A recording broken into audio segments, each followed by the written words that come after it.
Hi, my name is Marco Brown. I run a divorce law firm in Salt Lake City, Utah. It's called Brown Family Law, and I'm going to come to you today and talk to you about how lawyers bill in general, and specifically how divorce lawyers bill.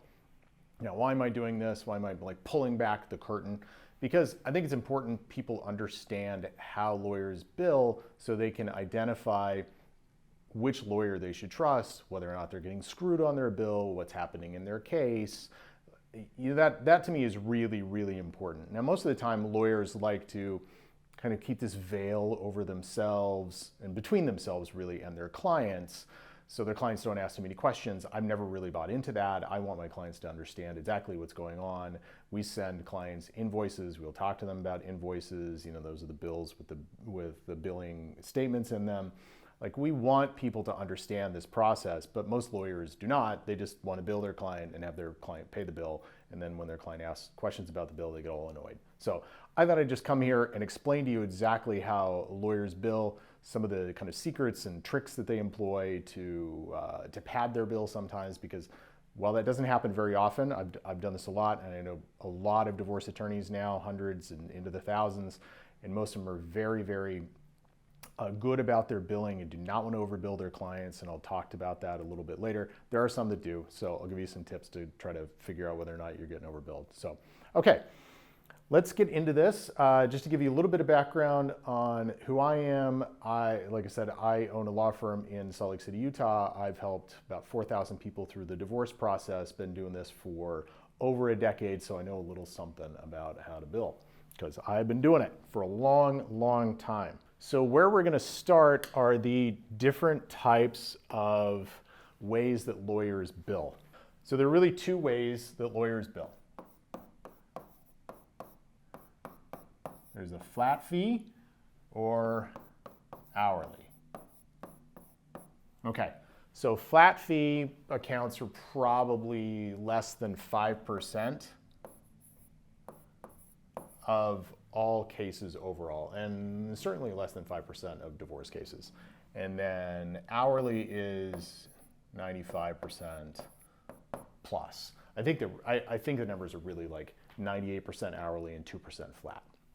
Okay, so the idea with a flat fee is you pay usually per stage of the case. So you may pay in a divorce, you may pay for the initial documents to be filed and completed, and then you'll pay for mediation. If you have temporary orders, you pay for temporary orders, so on and so forth. But you pay for each one of them separately.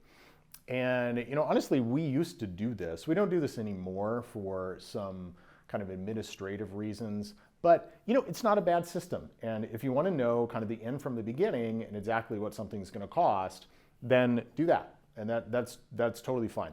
I actually like this system a lot. I have friends across the United States who run flat fee divorce systems. There aren't that many though, but most everybody's hourly. But I do have some friends that run the flat fee, and they're really successful with it. I liked it a lot, but there were some kinks with it I could never quite work out that I felt weren't great for our clients. So I went back to the hourly. So when it comes to the hourly, this is how pretty much everybody does this. So what you do is you pay for the time that your lawyer spends on your case.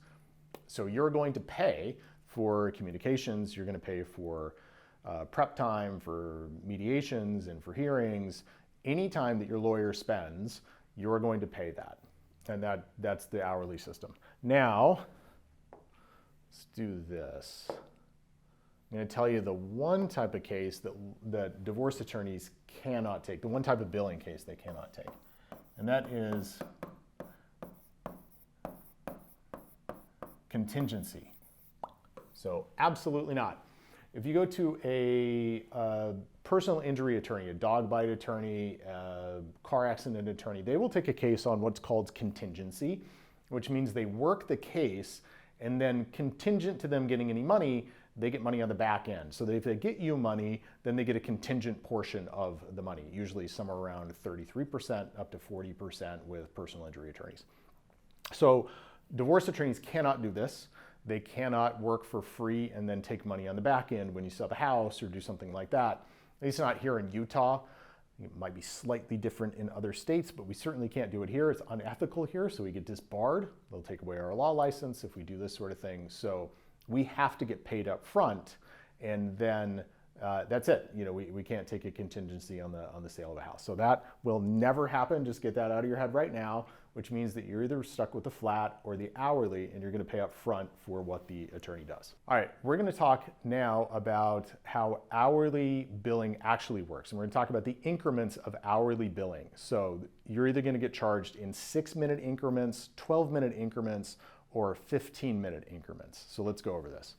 So a 6-minute increment is 0.1, a 12-minute increment is 0.2, and a 15-minute increment is 0.25.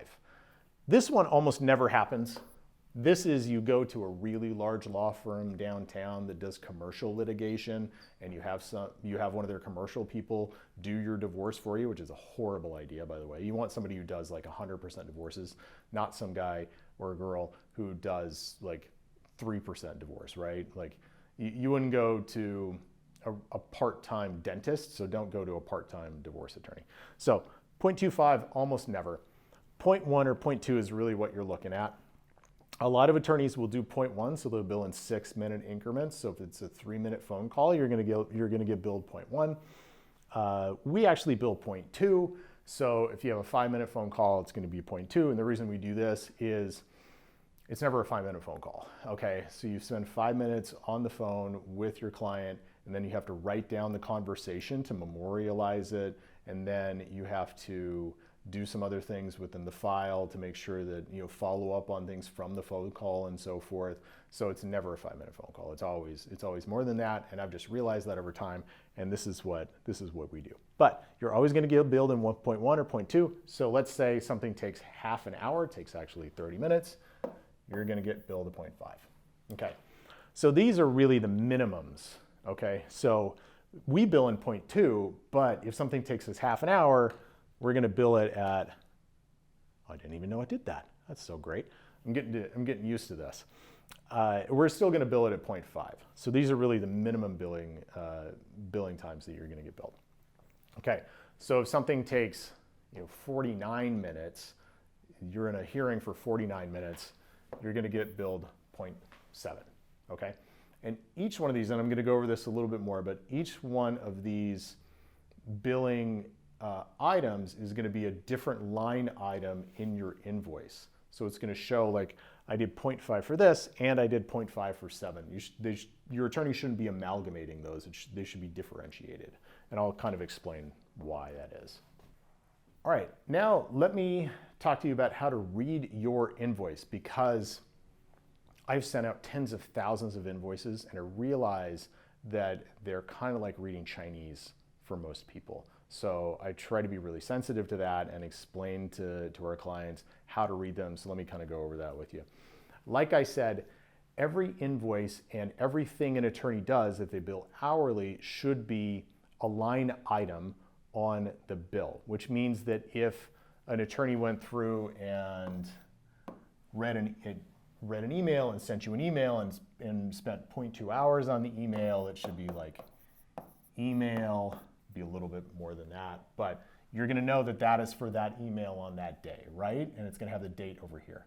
Then if it was 0.5 for a court hearing, it should have 0.5 for a court hearing, but it should be totally separate from the email, okay? Even if they happen on the same day, these should be two entirely different line items, and that's what I mean by line item. Like every item has its own line, okay? Every task has its own entry, and you should see all that. Some attorneys, what they will do is they'll amalgamate those, but 0.7 email and hearing.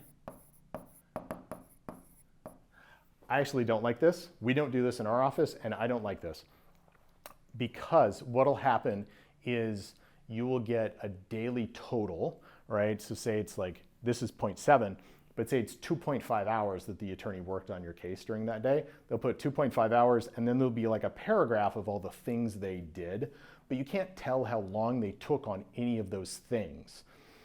So it might be research, and maybe it's a fairly easy issue and they shouldn't have spent 2 hours researching it, you'll never know how much time they actually spent on that individual task. So I don't like that at all. I don't, that's called block billing or amalgamated billing. I don't engage in that. I don't think it's a good practice.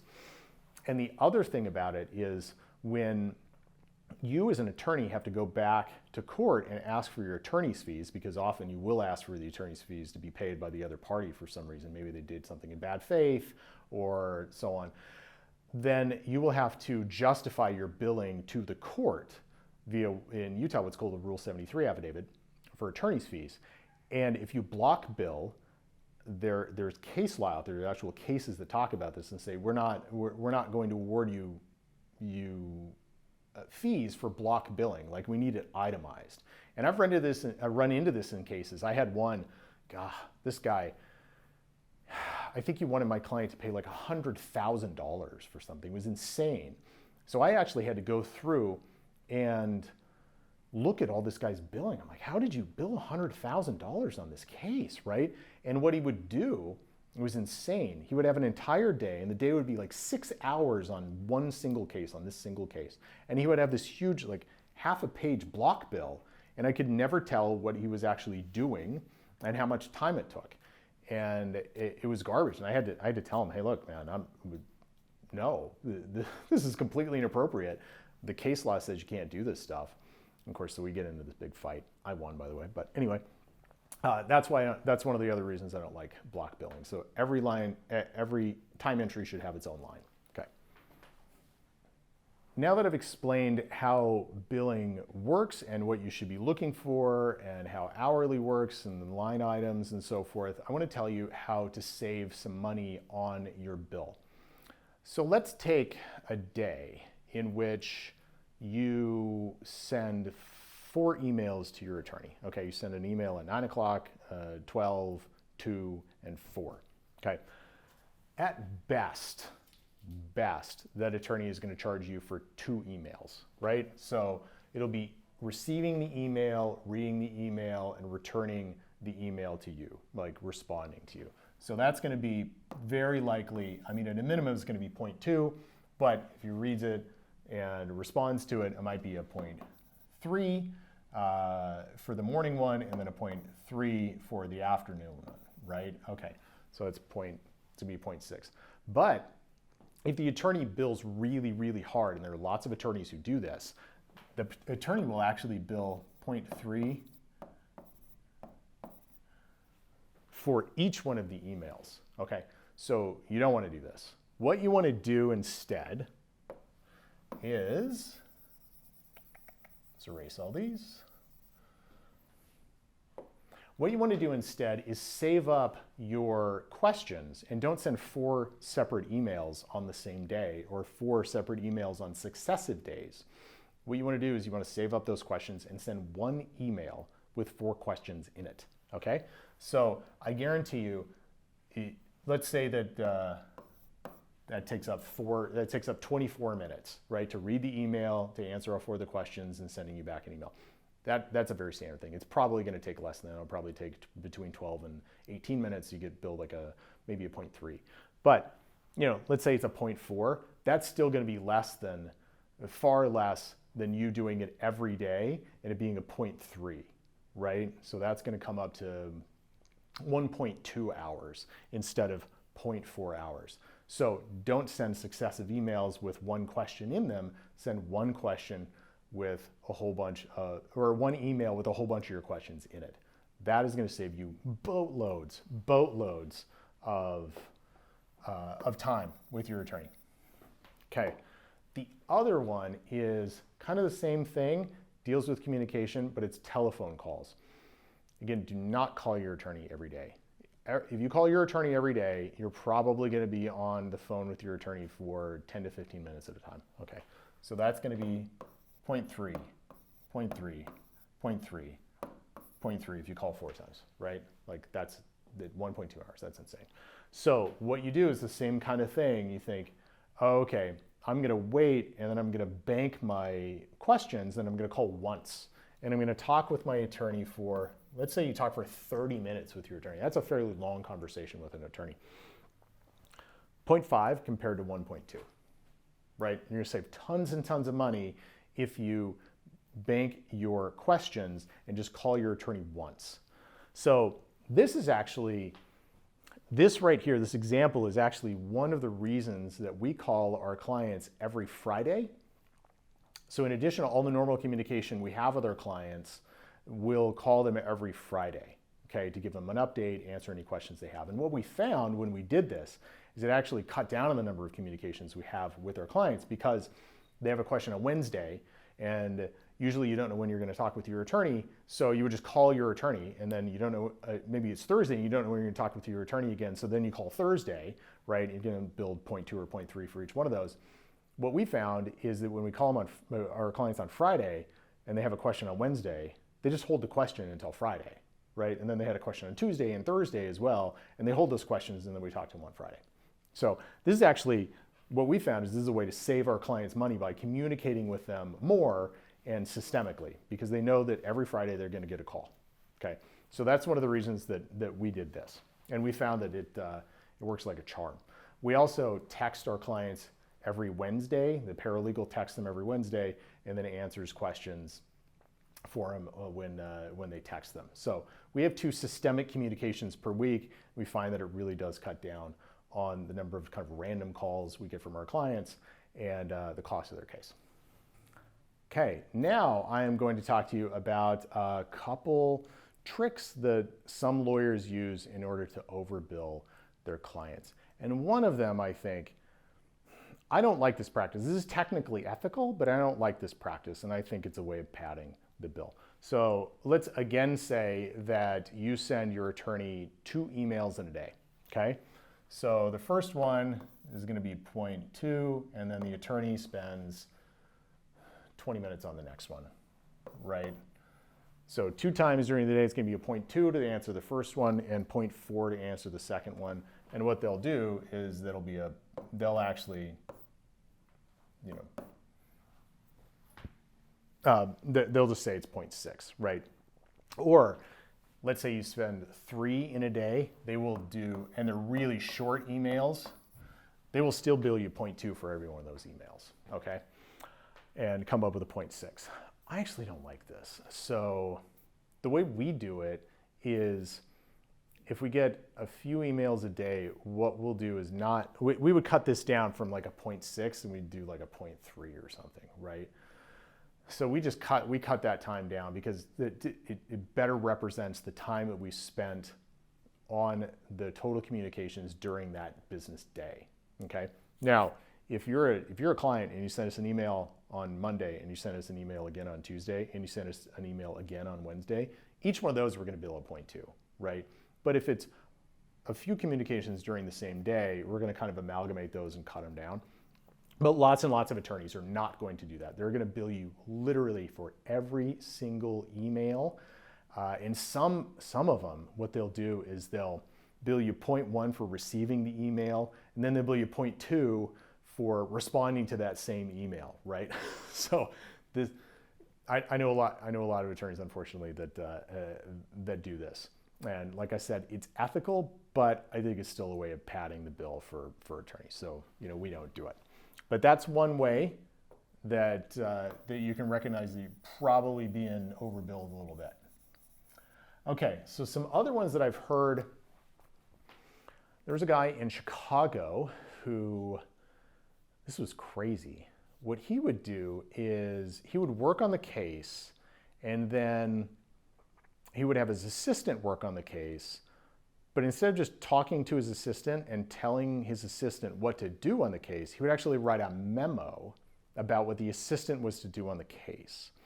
So he'd work on it a little bit, and he wanted his assistant to do something, so he'd sit there and write half a page, which would take him half an hour, and then he would give it to his assistant, and then it would take his assistant half an hour to actually complete the task. Where what he should have done, and what we do, is we have somebody work on that. The attorney literally gets up and walks to the paralegal and says, hey, can you do this for me? And that conversation takes 35 seconds, okay? And then the paralegal does it, and the paralegal bills what the paralegal is going to do. But what this guy did is he found a way in order to bill his clients an extra half an hour by writing a memo about exactly what he wanted the paralegal to do. And he would just do this. So he would just shuffle papers around all over the place between himself and his paralegals and back to him and so forth. And his paralegals would like write a memo to him or write a letter to him about what he was supposed to do on the case. So he's just larding up that invoice with all of this absolutely extraneous intra-office communication, where what they could have done was just talk to each other for 10 seconds or 20 seconds and been okay. So that happened a lot, and his bills were astronomically high from what I remember about the story, but they were technically ethical, because what would happen is people would take him to the bar because he was overcharging them. But the Bar Association in Illinois, I mean, it's Illinois, so they're bad. Lawyers do bad stuff in Illinois, especially Chicago. So they don't really care about billing disputes. They care about real, I mean, honest to goodness, like attorneys, getting caught with cocaine or hookers or something. So they don't really care that much.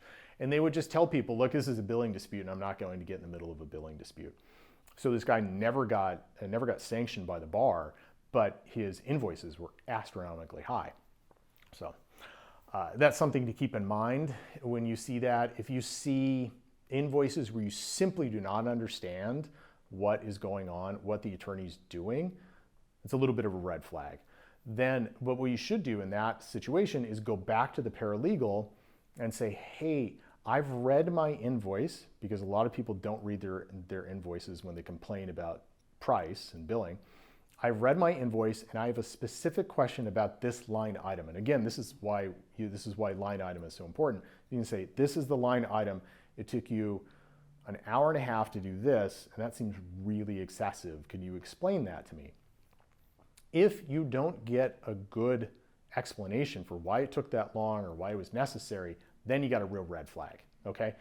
Because at that point, I don't know, maybe the attorney's like making it up. Again, I don't like to think that my brothers and sisters in the law are just making stuff up, and the vast majority of the time they're not. These are legitimate expenses and invoices. But if you do that and you don't get a straight answer, that's not good, right? Then I think that's a red flag.